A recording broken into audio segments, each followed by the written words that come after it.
Good afternoon, Caleb Cougars, and happy Friday. I'm sure by now you have all heard that our school closure is going to last at least through May 3rd.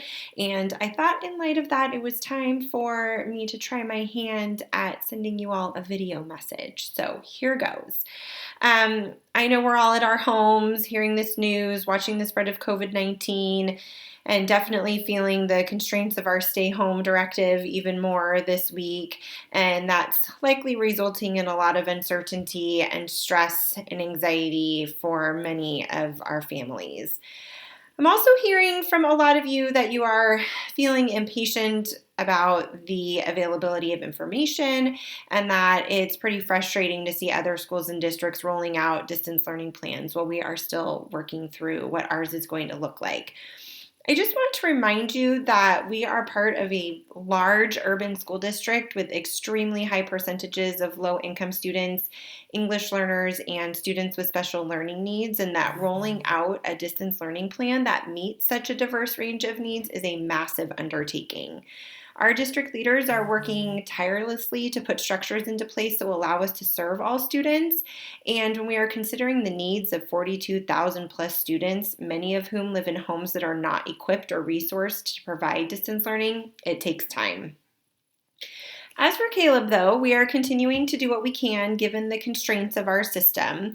There is a lot we have to learn right now and many implications for each and every decision we make. Our teachers are collaborating and strategizing and learning about distance learning tools and technology, but we are not yet in a place where we can roll out structured learning plans that support all of our students. Thanks to the efforts of our teachers earlier this week and all of the responses from you, we were able to complete a needs assessment of nearly all of our families this week, which has given us valuable insight into what's going on for all of you, as well as concrete information about which students are able to access the available resources and those who have limited access so far. And armed with this information, we are going to continue working towards supporting every single child in our community through the closure. In the meantime, you can expect our teachers to keep doing their best to provide you with resources in the time and ways that they are currently equipped and guided to do so.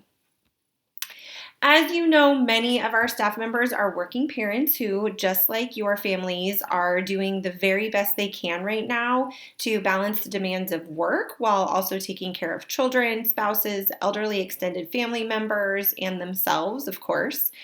While we are educators and we are supposedly armed with all of the tricks of the trade, this is new to us and we are all messily working our way through it right now, too. I've counseled my staff numerous times to focus on the most important things right now, and I want to remind all of you of the same. The health and safety of your family and thus our outside community is paramount right now. Preserving our relationships, both with those in our homes and those outside of it, is crucial to our emotional well-being. So please take care of yourselves and each other, stay connected, make time for fun, and know that when we all come back together, we will certainly be prepared and excited to make up for lost learning time. I have to remind myself and my family every day how fortunate we are that we have the resources and bandwidth, figuratively and literally, to keep our brains and bodies healthy, fed, sheltered, moving, engaged, and learning, while many others are not even able to make ends meet right now. These are hard times, and knowing that we have what we need doesn't necessarily make it any easier, but it does give us a little perspective when we need it the most. Please feel free to reach out anytime. I hope you all enjoy the upcoming weekend. Put all of the stress aside of trying to work and do schoolwork and enjoy each other as best you can. I'll be back in touch on Sunday.